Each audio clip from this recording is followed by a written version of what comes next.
큐!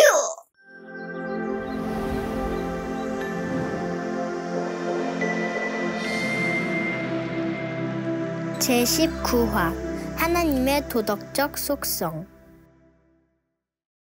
외민소 친구들 안녕. 오늘도 성령님과 함께 즐거운 외민소 여행을 떠나요.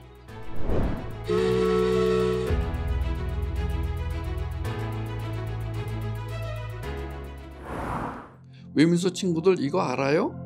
우리 능력으로는 깊고 높은 곳에 계시는 하나님을 알 수 없다는 것을.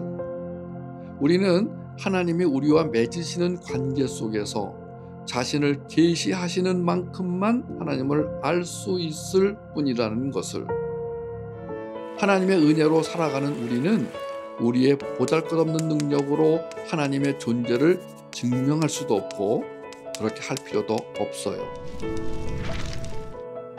우리는 성경이 하나님께서 우리에게 주신 유일한 특별 계시임을 알기에 오직 성경에 나타나 있는 하나님의 자기 계시를 믿음으로 받아들일 뿐이에요. 우리는 하나님을 믿기에 하나님의 말씀이 증거하는 바를 믿어요. 그럼 오늘은 하나님의 말씀인 성경에 나타난 하나님의 도덕적 속성을 알아볼까요? 우리를 창조하신 하나님은 절대적이고 초월적인 속성뿐 아니라 선하심의 속성도 가지고 계시는 분이에요. 물론 하나님의 선은 우리의 선과 차원이 다르니까 비교할 수조차 없어요. 하나님의 도덕적 순결성에는 거룩하심, 의로우심, 공의로움이 있어요.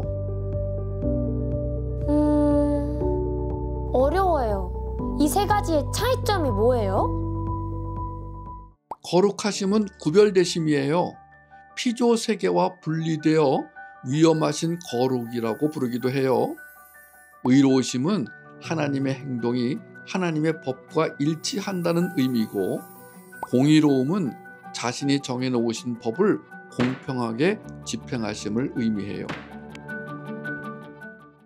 또한 하나님은 완전하세요. 완전성 안에는 순수성과 정직성과 신실성도 포함되어 있어요. 순수성이란 하나님이 진실 그 자체란 뜻이고, 정직성은 그 진실을 말하거나 나타내는 것이고, 신실성은 하나님이 참되시다는 것을 증명하는 거예요. 예를 들어 75세인 아브라함과 65세인 사라에게 아들을 주겠다고 약속하신 하나님은 완전성 안에서 순수성과 신실하심 그대로 약속을 지켜주셨죠. 노아와 모세에게도 똑같이 하셨어요. 물론 우리에게도요. 하나님의 속성 중 빼놓을 수 없는 건 사랑이에요. 그 안에는 인자하심, 은혜로우심, 자비로우심, 참으심이라는 덕목이 들어있죠.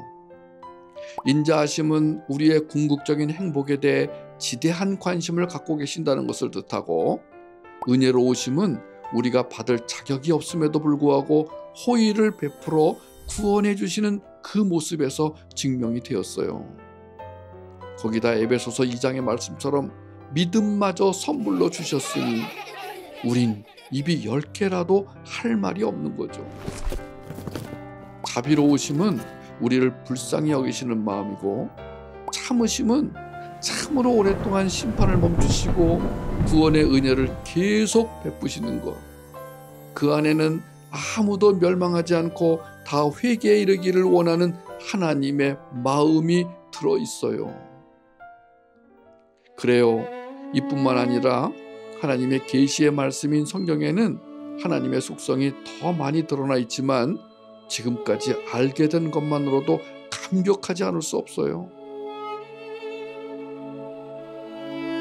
우리가 이 정도 공부하고 하나님의 속성을 다 파악했다고 말할 수는 없지만 지금까지 알게 된 하나님의 속성, 하나님의 인격만으로도 우린 감격하게 돼요. 그렇게 멋진 하나님이 우리 위해 죽을 만큼 사랑하신다는 사실이 정말 놀라울 따름이에요.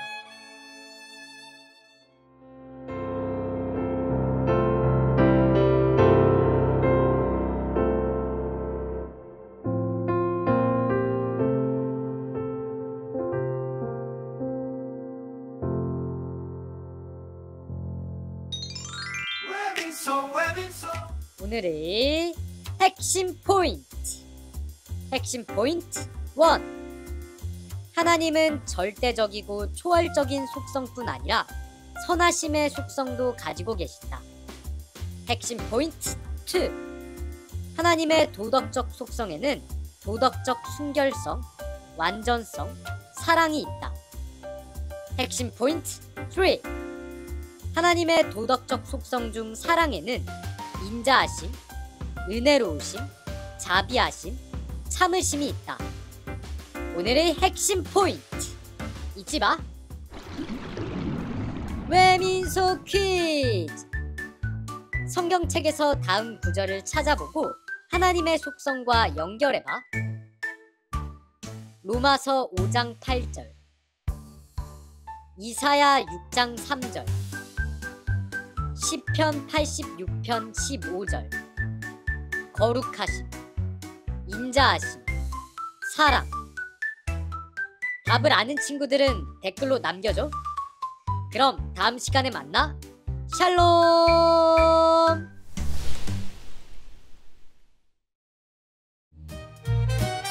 성경으로 알 수 있는 도덕적인 하나님, 피조물과 구별되는 거룩하신 하나님, 행동과 법이 일치하는 의로우신 하나님, 공평케 법을 집행하는 공의로운 하나님.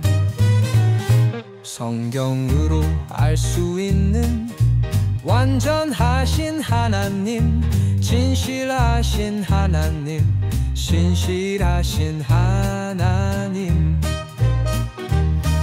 약속을 지켜주신 순수하신 하나님, 참되신 분임을 증명하신 하나님. 하나님의 사랑, 나의 행복을 바라시는 하나님의 사랑, 자격 없는 나를 구원하시는 하나님의 사랑, 나를 불쌍히 여기시는 하나님의 사랑, 내게 은혜를 베푸